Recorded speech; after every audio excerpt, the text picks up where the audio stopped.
കൂട്ടുകാർക്കെല്ലാവർക്കും പുതിയ വീഡിയോയിലേക്ക് സ്വാഗതം. ഇന്ന് കാണിക്കാൻ പോകുന്നത് എൻ്റെ സിറ്റിംഗ് ഏരിയയിലെ പ്ലാന്റുകളെ കുറിച്ചുള്ള ഒരു വീഡിയോയാണ്. ഇവിടെ യൂസ് ചെയ്തിരിക്കുന്നതൊക്കെ സെൽഫ് വാട്ടറിംഗ് പോട്ടുകളാണ്. ഈ സെൽഫ് വാട്ടറിംഗ് പോട്ടുകൾ നമുക്ക് എങ്ങനെയൊക്കെ ഉപയോഗിക്കാമെന്നും അതുപോലെ തന്നെ ഇതിലുള്ള പോട്ടിംഗ് മിക്സ് എങ്ങനെയാണ് തയ്യാറാക്കിയിട്ടുള്ളതെന്നും ഒരാഴ്ചയിൽ ഒരിക്കൽ മാത്രം വെള്ളം ഒഴിച്ചു കൊടുക്കാനുള്ള സെറ്റപ്പുകൾ എങ്ങനെയൊക്കെയാണ് ചെയ്തിട്ടുള്ളത് എന്നുമാണ് ഞാൻ ഈ വീഡിയോയിൽ പറയാൻ പോകുന്നത്. ഞാൻ ചെയ്യുന്ന ഈ ഒരു ട്രിക്ക് വീട് അടച്ചിട്ട് പോകുന്നവർക്കൊക്കെ ഇൻഡോർ പ്ലാന്റ് ഉണ്ടെങ്കിൽ ആഴ്ചയിൽ ഒരു ദിവസമോ അല്ലെങ്കിൽ 15 ദിവസത്തിൽ ഒരു ദിവസമോ ഒക്കെ വാട്ടറിംഗ് നടത്തിയാൽ മതിയാകും. ഇൻഡോറിൽ വെക്കാൻ പറ്റുന്ന വളരെ ഈസിയായി വളർന്നു വരുന്ന പ്ലാന്റുകളെ കുറിച്ചും നമുക്ക് ഈ ഒരു വീഡിയോയിലൂടെ കണ്ടു നോക്കാം. ഇങ്ങനെ ഇൻഡോർ പ്ലാന്റുകൾ നടാൻ വേണ്ടി നമുക്ക് ആദ്യം വേണ്ടത് ചാണകപ്പൊടിയാണ്. ഇതുപോലെ നമുക്ക് ചാണകപ്പൊടി പാക്കറ്റായി ലഭിക്കും. 30 രൂപ വിലയാണ് വരുന്നത്. അതിനോട് കൂടെ തന്നെ കൊക്കോ പീറ്റാണ് നമുക്ക് വേണ്ടത്. അതും ഈ ഒരു ഇൻഡോർ പ്ലാന്റിൽ നിർബന്ധമായിട്ടും നമ്മൾ ചേർത്ത് കൊടുക്കേണ്ടതാണ്. ചെറുതും വലുതുമായ കൊക്കോ പീറ്റുകളൊക്കെ ഉണ്ട്. ഇതിന് 60 രൂപയാണ് വില വരുന്നത്. ഇനി നമുക്ക് വേണ്ടത് മണ്ണാണ്. മണ്ണ് നമ്മൾ വലിയ കല്ലുകളൊക്കെ മാറ്റം ചെയ്ത് നന്നായി വൃത്തിയാക്കി എടുത്ത മണ്ണാണിത്. ഈ മണ്ണിലേക്ക് ചകിരിച്ചോറ് ചേർത്ത് റെഡിയാക്കിയത് കൊണ്ട് നമ്മളിപ്പോൾ ചകിരിച്ചോറ് ചേർക്കുന്നില്ല. ഇനി അതിലേക്ക് ചാണകപ്പൊടി പൊട്ടിച്ച് നമുക്ക് ചേർത്ത് കൊടുക്കാം. വലിയ ക്വാണ്ടിറ്റി ഒന്നും നമ്മൾ ചാണകപ്പൊടി ചേർക്കേണ്ടതില്ല. ചാണകപ്പൊടിയിലുള്ള പ്ലാസ്റ്റിക് നൂല് അതുപോലെ കല്ലുകൾ ഇങ്ങനെയുള്ള വേസ്റ്റുകളും നമ്മൾ ചേർത്ത് കൊടുക്കുന്ന സമയത്ത് എടുത്തു മാറ്റണം. എല്ലാ വേസ്റ്റുകളും എടുത്തു മാറ്റി നന്നായി മിക്സ് ചെയ്ത് നമ്മൾ റെഡിയാക്കിയിട്ടുണ്ട്. ഇനിയാണ് നമ്മൾ പറഞ്ഞ ടിപ്സ് ചെയ്യാൻ പോകുന്നത്. ഇനിയാണ് നമുക്ക് വളരെ പ്രധാനപ്പെട്ട ആ ഒരു കാര്യം പറയാനുള്ളത്. ഇങ്ങനെയുള്ള പോട്ടുകൾ നിങ്ങൾക്ക് എല്ലാവർക്കും അറിയാം. ഒരു മാസത്തിൽ കൂടുതൽ വെള്ളം നനക്കാതെ നമുക്ക് ഈ ഒരു പോട്ടുകളിൽ ചെടികൾ നട്ട് വളർത്താം. ഈ അകത്ത് വെക്കുന്ന പോട്ടിന്റെ ഹോളുകൾ കണ്ടില്ലേ, അത്യാവശ്യം നല്ല വലിപ്പമുള്ള ഹോളുകളായിരിക്കും. താഴെയുള്ള പോട്ടിന് ഹോള് ഉണ്ടാവുകയുമില്ല. ഇങ്ങനെയുള്ള ഈ ഹോളുള്ള മുകളിലുള്ള പോട്ടുകളിൽ ഇതുപോലെ കോട്ടൺ തുണികൾ ചീന്തിയെടുത്ത് നല്ല വീതിയിൽ നമ്മൾ ചീന്തിയെടുക്കുക. താഴെയുള്ള പോട്ടിൽ മുങ്ങിക്കിടക്കുന്ന അത്രയും വലുപ്പത്തിൽ വേണം നമ്മൾ ഈ ശീല മുറിച്ചെടുക്കാൻ. അതിനുശേഷം നമ്മൾ ഈ ഹോളിലൂടെ തുണിയുടെ ഒരറ്റം താഴേക്ക് പുറത്ത് കടത്തുക. ആ ഒരു തുണി ഇതുപോലെ പുറത്തെടുത്തതിന് ശേഷം അല്പം നീട്ടി തന്നെ നമ്മൾ ഇട്ട് വെക്കണം. അതേപോലെ തന്നെ മറ്റു ഭാഗം നമ്മൾ മറ്റൊരു ഹോളിലൂടെയും കടത്തിവിട്ട് പുറത്തെടുക്കുക. ഇങ്ങനെ 2 ഭാഗവും പുറത്തെടുത്ത് വലിച്ച് താഴേക്ക് ഇടുക. ഇനി നമുക്ക് ഈ ചട്ടിയിൽ മണ്ണ് നിറച്ച് ചെടികൾ നടാം. ഈ ഒരു പോട്ടിന്റെ 3/4 ഭാഗം നമുക്ക് പോട്ടിംഗ് മിശ്രിതം നിറച്ചു കൊടുത്താൽ മതി. ശേഷം നമുക്ക് ഈ ഒരു മണി പ്ലാന്റ് ആണ് ഞാൻ ഇതിൽ നടാൻ പോകുന്നത്. ഓരോ ഇലക്ക് താഴെയും നമ്മൾ കട്ട് ചെയ്ത് ചെറിയ ചെറിയ കഷ്ണങ്ങൾ നട്ട് കൊടുത്താൽ തന്നെ പെട്ടെന്ന് ബുഷിയായി വളർന്നു വരുന്ന ഒരു ചെടിയാണ് മണി പ്ലാന്റ്.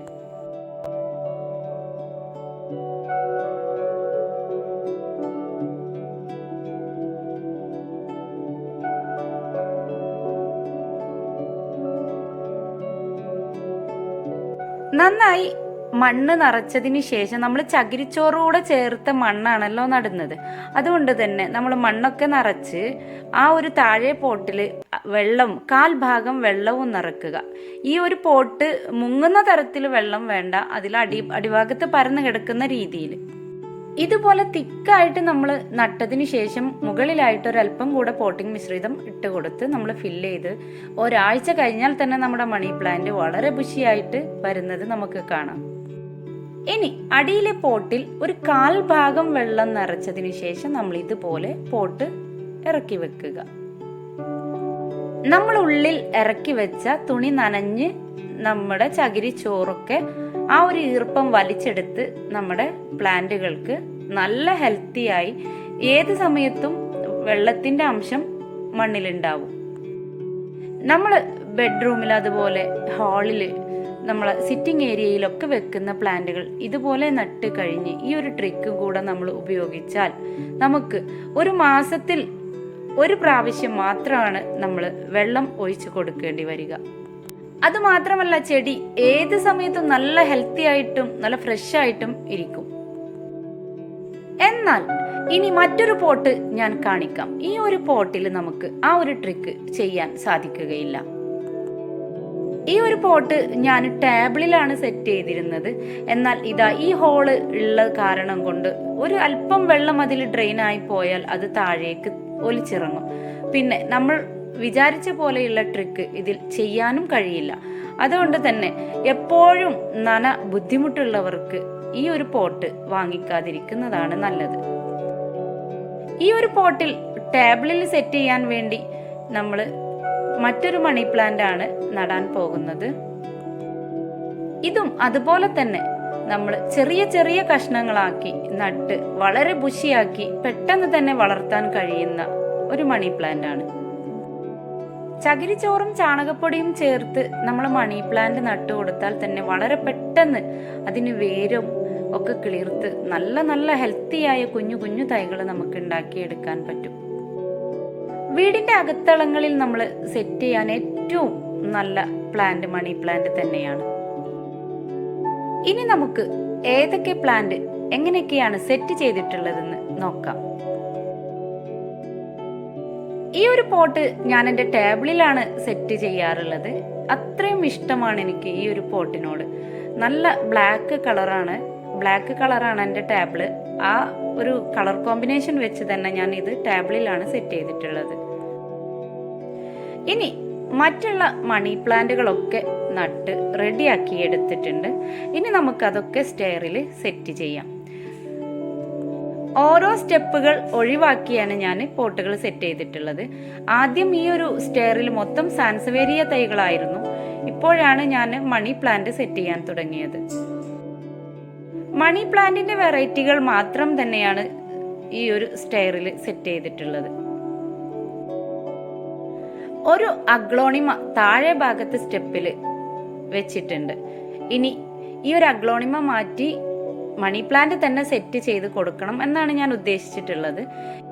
ഈ ഒരു അഗ്ലോണിമ നടുന്ന സമയത്ത് ഞാൻ അതിൽ പെർലൈറ്റ് കൂടി ആഡ് ചെയ്തിട്ടുണ്ട്. പെർലൈറ്റ് എന്തിനാണ് ചേർക്കുന്നതെന്നും പെർലൈറ്റിന്റെ ഗുണങ്ങളും ബാക്കിയുള്ള കാര്യങ്ങളൊക്കെ മറ്റൊരു വീഡിയോയിൽ ഞാൻ വിശദമായി പറയാം.